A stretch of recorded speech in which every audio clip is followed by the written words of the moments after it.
Do you ever feel like you've tried almost everything out there to heal your symptoms, but nothing's working? Maybe even getting worse? Well, this makes sense because doctors often look at symptoms, not the real cause. I got to sit down with Geoffrey Montague Smith. He's a UK osteopath and he does surgery with sound. After 40 years, he's found that disease shows up in your energy field first. You can hear it with tuning forks, just like you can when you're tuning a piano or any instrument. A farmer came in to see Geoffrey with lung cancer. Doctors had given this man 6 months to live. Geoffrey heard that there was some dissonance over his left lung, and he asked the man, "Have you ever grieved for a woman?" The man cried, and he said that his sister had just died 3 years prior. Geoffrey was able to clear the dissonance over his left lung, and guess what? The tumor stopped growing. A year later, the man is cancer-free. Learn why emotions get stuck in your organs and the question that can unlock your healing. This will change how you look at medicine forever. Geoffrey, welcome to Hydrate. Thank you so much. It's great to have you here. The audience is a friend to you by now. You've been on the show 2 times. And today I thought we could talk a little bit about the future of medicine, because I think there's a lot of misunderstandings. Also, there's a lot of stuff we can pick up from ChatGPT, from AI. People are becoming their own health experts. But all of this stuff that the internet scours and puts together isn't specific to our own coding in our morphogenetic field, in our body. How can we, as sovereign beings, get more in touch with what our body needs and how to address it, and maybe be able to give insight to our practitioners and doctors so that we can work together as a team? It's a really good question, and I think it's a question that as practitioners we're asking all the time, because the key mandate for us is to find methods that are affordable and effective, because not everyone has deep pockets. And most of what we do is still in the private sector. You know, there are state systems of health, and in the UK we have the NHS. I'm not sure how it works here, Medicaid and various other insurance systems that won't typically pay for the really elaborate or expensive methods of prevention. And ultimately it's about prevention. So really what drove me was to take the core osteopathic principles that we'd studied as students and constantly search for simple methods that were duplicatable and effective, but more importantly, cost-effective. Because I think so often we get caught up, where people feel lost because they don't have the resources to go and do what so many practitioners are offering. They say, oh, do this, do that, have this lab test, go and do this.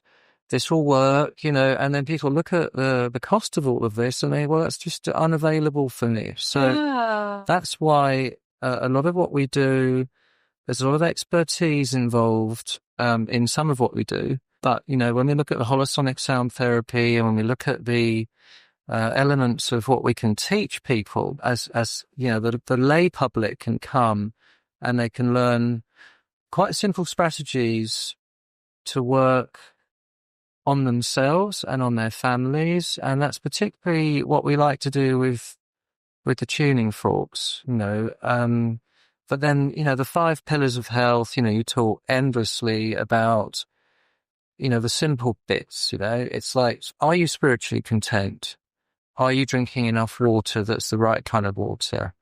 Are you eating well? Are you exercising? Are you sleeping well? I mean, these are just like the basics. And so many people are just overlooking the low-hanging fruit, right? Yeah. Sometimes we overlook the low-hanging fruit because we want to go for the highest level. What's the most advanced machine that can scan my whole body and tell me where the cancer is?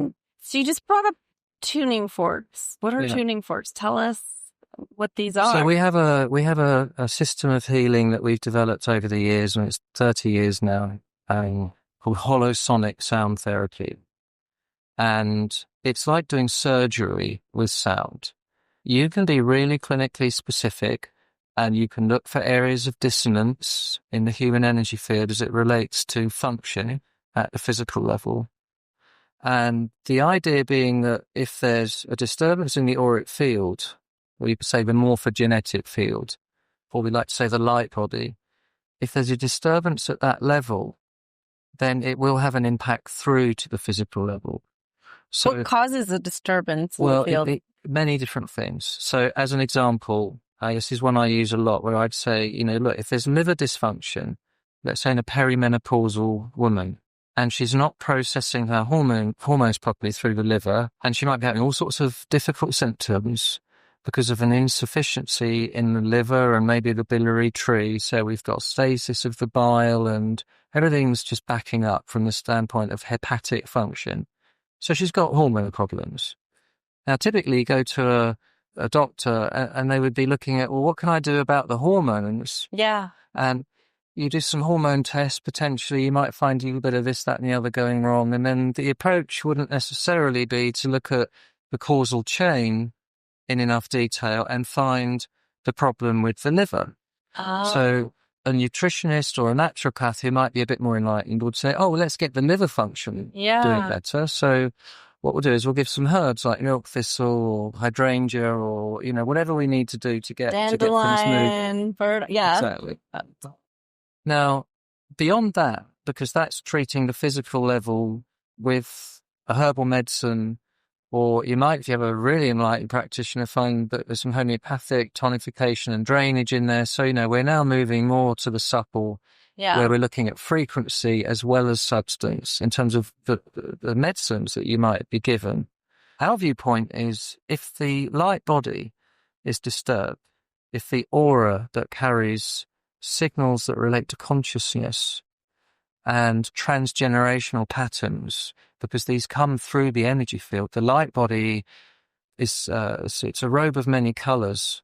It's layered, and there are frequencies in there that can take up residence. So you might, for example, have an angry alcoholic grandfather, and he conceived your mum in his angry alcoholic pattern. Mm-hmm. And mum now carries the liver dysfunction in the energy field that came from her father. Yeah. So your grandfather has passed a pattern of liver dysfunction into your mother. She now conceives you, and you walk in the door with your hormonal dysregulation because the light of the liver is looking into the auric field or the light body, and there's a dissonance in there that goes back to the grandfather and his angry alcoholic state. So we know that the liver, various organs linked to different emotional states. So the liver classically is anger, frustration, resentment, and bitterness. Yeah. And if there's alcohol or substance abuse in the background, these are sort of things that will throw the energy field off. So you're walking around with a disturbance in the field, which is audible. When you get the tuning forks in there, you can hear the disturbance.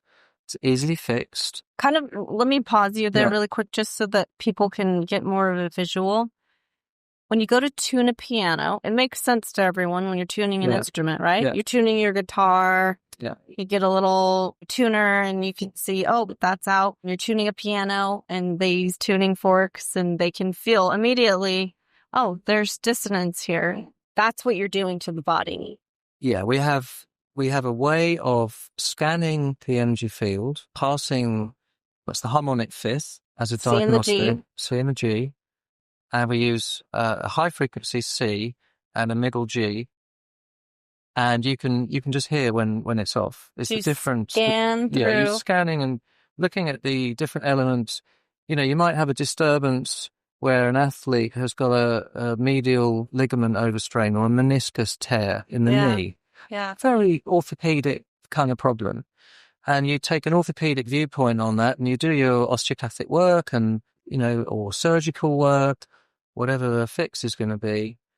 And if you don't actually take a look at how that's impacted the energy field over the knee, you're only doing half therapy, because if the injury is there and it wants to heal quickly, you need to make sure there's no disturbance electromagnetically in the energy field as it relates to the meniscus or the ligament. And with the more advanced methods, we will take the tuning forks, we'll find exactly where the dissonance is. We've also developed a point now where you can use acupuncture needles into the point of dissonance to carry the sound frequency a little more directly into the myofascial and physical structures, because the fascia, as a lot of your listeners will know, is a storehouse of information. The ECM and the extracellular matrix and the fascial matrix. Again, very important that's all hydrated correctly for the information to flow, but stuck information will cause problems. So we want to make sure that we've got everything in flow. Dr. Still, the first osteopath, he talked about structure governs function, and that's really the beginning of osteopathy. Was, if things aren't structurally correct, then function will be adversely affected. So that was the beginning of osteopathy. And he said very famously, a free flow of healthy blood is death to germs. So he was talking about the fluid dynamics within the body. Yeah. And he said the rule of the artery is supreme. So he was talking about how fluids move through the body. Well, think about a living stream. Yeah. Water's flowing. What's happening? You're not going to see as much pathogens being able to build up in there. And when you see stagnant water, it becomes putrefaction. Anything can grow there that is not resonant with what our body needs. And that's the same thing with our lymphatic system and our blood. If it's stagnant, you're sitting, you're not moving. Correct. So I was passing by this elderly couple last night. It must have been like late 70s, early 80s. And the lady said to me, "I'm sorry, I'm walking so slow." And I said, "I'm so happy to see that you're walking." I said, "Keep moving." Yeah. This is what keeps you young and vital. Yeah. Because as people age, they often start slowing down because it hurts to move, or, they're not feeling like they want to, but this is what we need to keep moving in the way that we can. Well, that's why you'd always give an old person a rocking chair, because it activates the calf pump. So they'd be rocking in their chair, and it would pump the calf muscles, soleus, and all the deep veins that are in there, return the blood through the valves. There are valves in the veins, and it literally just pumps the blood in stages back up to the heart. So, if you give an old person with vascular issues in the lower extremities a rocking chair, it's a pump. It pumps the blood back to the heart. God. I mean, these are I'm the learning basics. something new here. I always wonder what a rocking chair. I'm like, this just makes you kind of dizzy. No, it pumps, and that's why in England we say he's off his rocker, because he's so gone, he's so beyond it that even the rocking chair is not going to help. Yeah, oh my gosh! This is the point, really, because if we've got to the work that you do relative to hydration, which you're making an incredible contribution in terms of waking people up relative to the nuanced aspect of water and how important that is. But we would say that the light body or the aura or the biomagnetic field or the morphogenetic field, these are all the things that it's called.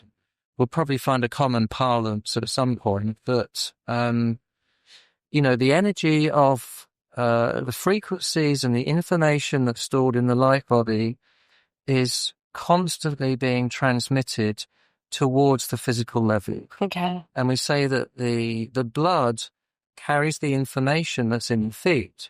So the blood is informed by the field, and the body is precipitated out of the blood. So the blood carries the nutrients and all the goodness in it, particularly the arterial blood. It's God's messenger. Yeah. Actually, so, when the body is precipitated constantly in a state of renewal from a blood that's in flow, informed by a field that's in flow, we have the osteopathic mandate of, bringing everything into flow. Mm-hmm. Now, that relates to your emotions as well. If you're stuck with anger, frustration, bitterness, or resentment, and it's stuck, Yeah. you're going to get a disturbance in the field over the liver because the emotion is stuck. Yeah. Now, it's fine to get angry. Right. And Just let the don't get emotion stuck in it. flow. You know, be angry. Nothing wrong with getting angry, but just don't get stuck on it. Don't ruminate on it. Work through it. Feel it. Get curious about it. Why is this coming up? Yeah. I mean, a lot of us can get stuck on things because we give our power away by getting angry with a situation or a person. And if this changed, then everything would be okay. But when we get curious about, that's interesting why this is really impacting me, and asking questions of why, sometimes we don't have the answer. Most of the time we don't. But just asking the questions, it kind of helps alleviate a lot of the steam that's even being held inside of there and that stagnation, because you're opening up space for the answer to come. And for the answer to come to you, to be able to work on like my personal perspective of why that is upsetting me, because it's all how I see it. Yeah. And when I get to shift how I see it, that emotion can transmute. And that transmutation is that free flow of that energy. Would you say that a lot of the disease, cancer is, what do they say now? 1 in 3 people will get cancer.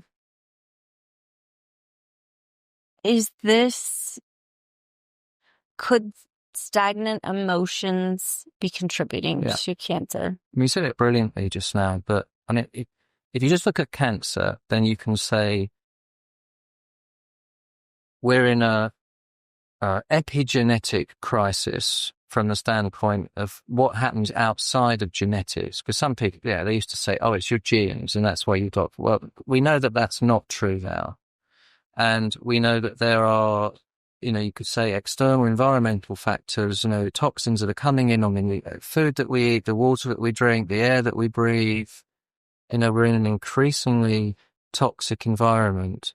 And there's a transgenerational element as well, because the progeny of each generation are getting more and more toxic at the cellular level, because, you could say that our grandparents, certainly in the UK, they were raised on rations. My dad is 92 and he was brought up on rations. So very little sugar, low amounts of meat. It was a high day and a holiday when they had meat to eat, and they didn't have vast quantities of food. Now he's 92 and essentially sitting there in really good shape, not taking pharmaceutical medicines.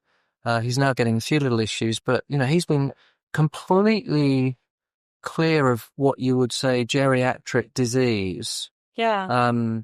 Now, then he has us, the 2 boys. Okay, so now the next generation, we came in to, pesticides and things on our foods in the 70s and into the 80s. Sugar was present in a lot of the foods we were eating. Processed foods were starting to become a thing. I remember the Flora guy, he said, eat this margarine instead of butter. Oh, right. And everyone was like, the Ansel Keys thing with fats are demonized. Yeah. And, have the plant fats. Right. So if you look at the progression of all of these things and you say, okay, here's Jeff's dad doing pretty well. Here's Jeff, who's a little bit more toxic. And now here are Jeff's kids. So, we're getting more and more trouble in the successive generations because of that transgenerational homotoxicological mess, which means we're getting more and more toxic at the cellular level, which means we need to employ more and more drainage strategies to clear the toxins out of the body. So we understand that, homotoxicology teaches us that, these kids who are backed up with constant tonsillitis, ENT problems, they're always on antibiotics, their skin's a mess, they've got allergies. If you don't start to look at that from you could say, interdimensional, polysystemic perspective, you're going to fail them. Let's talk about the drainage pathways. Let's give some of the basics to people. Yeah. What are the drainage pathways, the main Well, the emunctories, you'd look at the liver, you'd look at the kidneys, the lungs are obviously detoxing with every breath. We've got the large intestine, the skin. There are major sort of systems of elimination and drainage. You mentioned the lymph system, and of course the blood is a really big part of how the body cleans itself. So if all of that is not in flow, if the river of life is not flowing, if the energy field as it relates to all of those systems is not in flow, I mean, if you're stuck in fear, and that impacts the kidneys, if there's a fearful anxiety pattern, whatever might be going on, then you know that your kidneys are going to get compromised. Yeah. And that's going to put more stress on the liver. So now we've got causal chain dynamics as well. So if you look at a naturopathic approach, you'd say, look, if the door's shut over here, it's going to actually put a bit more stress on this system. Mm-hmm. So, if we don't understand what we need to do with our remedies, and work truly interdimensionally, where we have, the body work for the physical level, and we have the nutritional and the naturopathic, herbal, homeopathic approach to get into, the medications that you need to give. The organs need resources for healing. They need resources to do better. And that's why if we're going to start taking supplements, I don't like isolated, fractioned vitamin supplements balanced by a guy in a white coat. The body doesn't recognize that.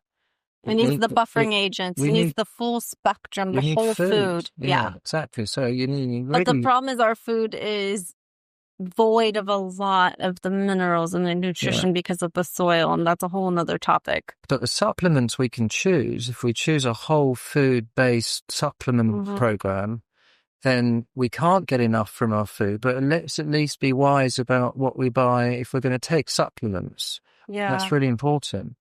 And, if it is true that in a situation like you described, where the emunctories are shut down, and there's a ripple effect going through them because the kidneys are impacted by a fear and anxiety pattern, then you have to have strategies for figuring out what you can do about the fear and the anxiety.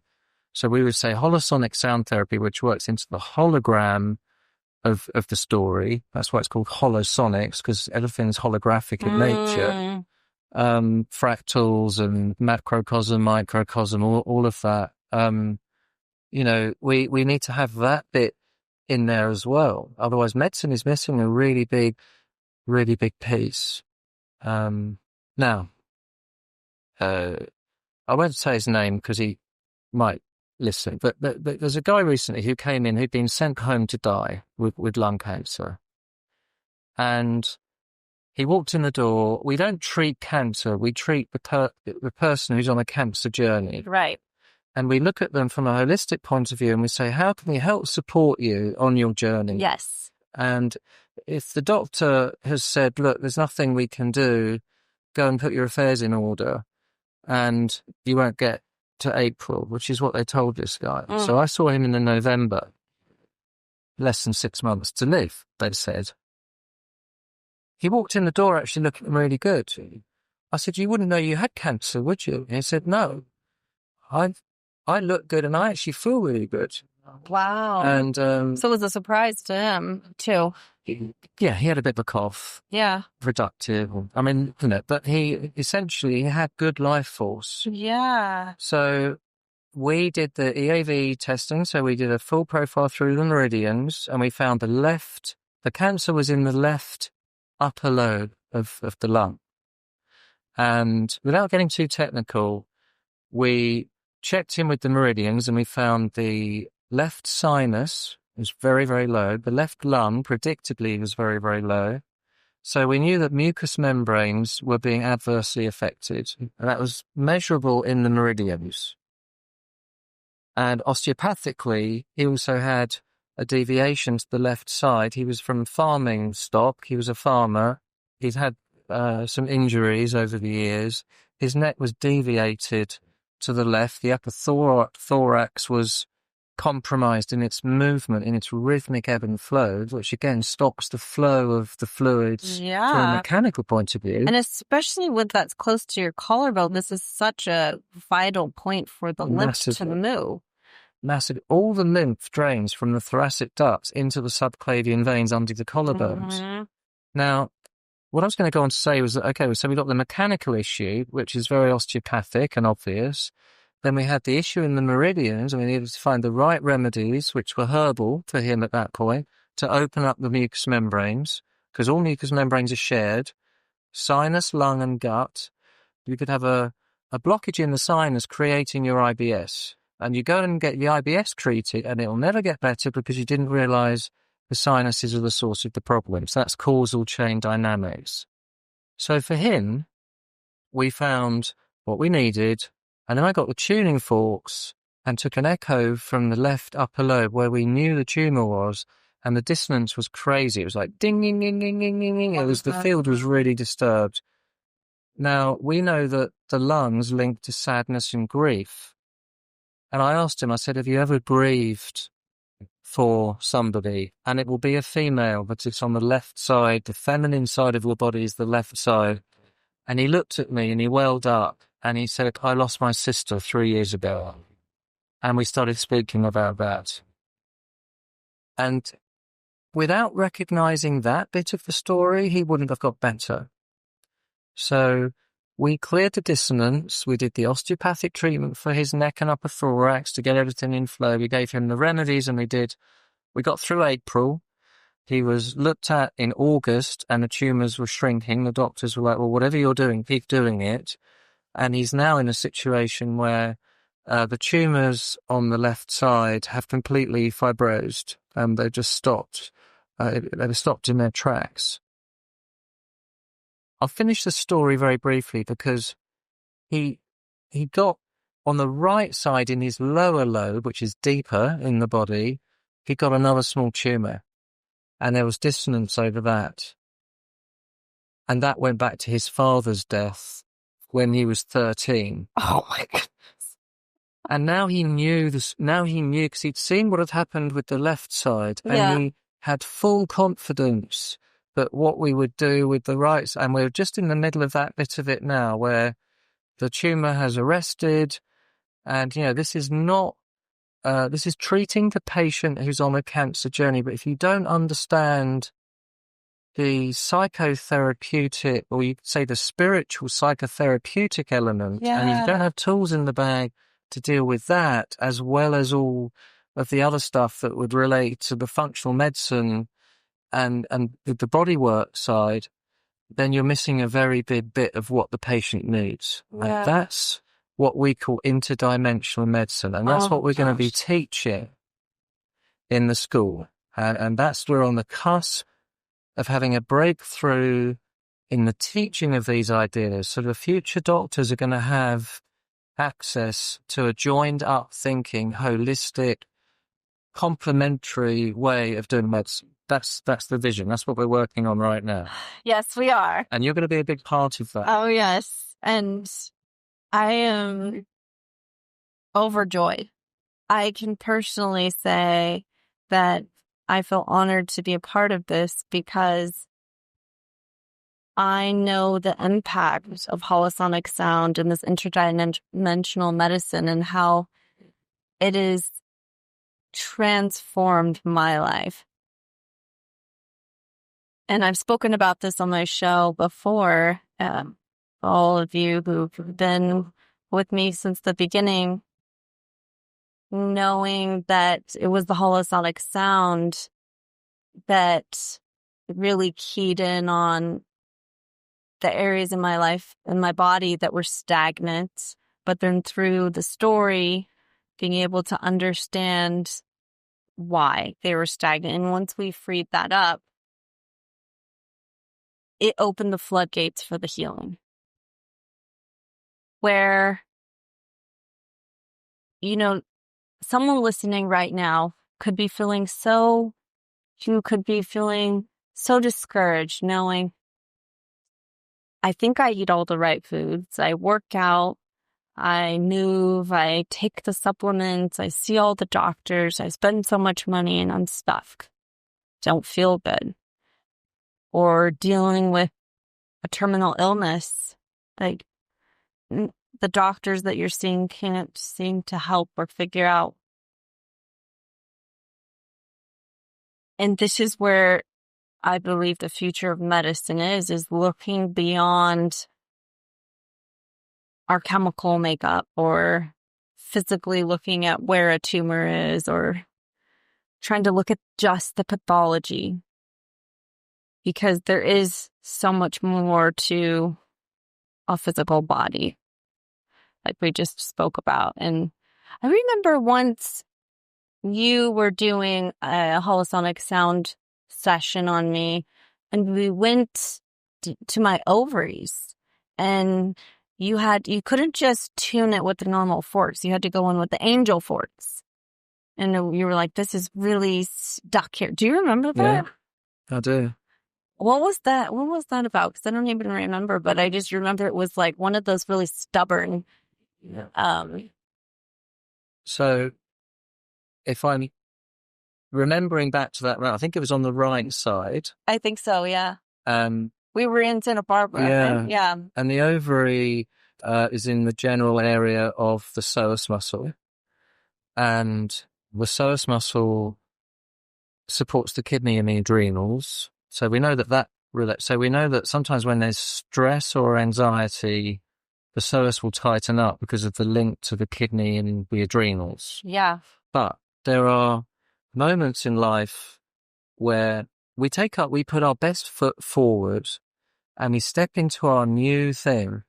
Generally, the archetype that would be working, and this is all about archetypes at this point, like where you'd say the symbolism that's working through the body part, archetypal medicine, once you've understood what each thing means, you can get the reference point. So let's say, as an example, there was a step that you wanted to take, but you were not prepared to take the step. Yeah. Or there was a hesitancy about taking the step. The step forward was being delayed. Oof, and we know what that step was at that time. We won't go into, it's not necessary to go into the story, right. But the archetype that's working is, look, there's this step I really want to take, and I'm not taking it, and I choose not to take it at this point. So if you're not activating the hip flexor to lift the leg to take the step, then you end up with energetic stasis in the energy field as it relates to that bit of the story. So you could be over the ovary, and there may well be ovarian cysts, or in the same area you've got the appendix. I mean, a lot of appendicitis is because the next step, or the step they'd like to take, they haven't taken. So there's been an energetic disturbance, and that transmutes into an inflammation in and around the appendix. So now you have your appendix removed, or you have your ovarian cyst removed, or whatever the story is. So in that moment, we were doing the usual diagnostics, which is, okay, ding, ding, ding, ding, ding, here's a problem. And now we would go to the steel tuning fork, which we have specially made for our work. They're made for this work that we do with specific frequencies. When they don't work, when you do that clearing work and it doesn't work, then you need the angel tuners, because that's like napalm to the field. So sometimes when you've gone through the steps and it hasn't been enough, then you have to go to the next level. And that's what we were doing that day. And that was a really huge, pivotal, profound step that I needed to take in my life that I was really afraid to take. There was a lot of fear behind it. And now looking back, see, we haven't gone back to this story or that treatment. I haven't even really thought about it till now. After that is when I did take this step. Right, because if you remove the block in the field, at the deeper levels of consciousness, you're now equipped to do what you need to do. So it brings the field into harmony. Yeah. And now things are in flow. Yes. So now you find the resources at the level of consciousness to, and we've got the idea of the conscious mind, the subconscious mind, then there's the deep subconscious. And there are filters between all of these. Yeah. Half the time we don't know what's going on in the subconscious or the deep subconscious, but then below that we have the karmic, the deep karmic, and then the cosmic. I mean, this is part of our esoteric But training. our physical body, we need to be grateful for it. We get to be, even the things that come up in our body that we don't like, because it's our body's way of giving us a message that one of those things is dissonant, right? So instead of looking at it as I want to cut it out, I don't want it there, we get to get curious and say, what is this teaching me? What does it want to tell me? It's communication. What is it communicating to me? Because my body loves me and it is here to heal. Yeah. Be grateful for the symptom. Be grateful. Okay, because this is helping us. Okay, so to close off, thank you for sharing all of this. It's, my heart feels so rich and upgraded in this conversation, and I know that the listeners are going to be blessed. Everyone, what is a belief that you held dearly about medicine or healing that you no longer believe in anymore? You mentioned in the introduction I had the technique prize at university. So I was really good at adjusting people. And I won the technique prize because I was the best at, you could say, the old rack 'em and crack 'em, in those terms. So I was very mechanistic as a graduate osteopath, and I was good at just working the body. And still, Dr. Still, who was the founding father of osteopathy, as I said earlier, said, find it, fix it, leave it alone. And structure governs function. And we were taught, because they were trying to move into an evidence base, we were taught that, you work out what the diagnosis is, there's the problem, and then you work out the treatment plan, and you do 6 or 7 treatments, and you'll overcome that restriction in whichever joint or whatever it is. So you have your differential diagnosis, you have your problem, which is sometimes we'd look at it holistically, and there'd be a causal chain from a mechanical point of view, and then you treat. I no longer think that is how things work. That's just purely focused on the physical level. And what nearly 40 years of practice has taught me is that it's probably more important to understand what's going on at the level of consciousness, because the story is in the field, and the field is in the blood, and the blood determines what happens in the body.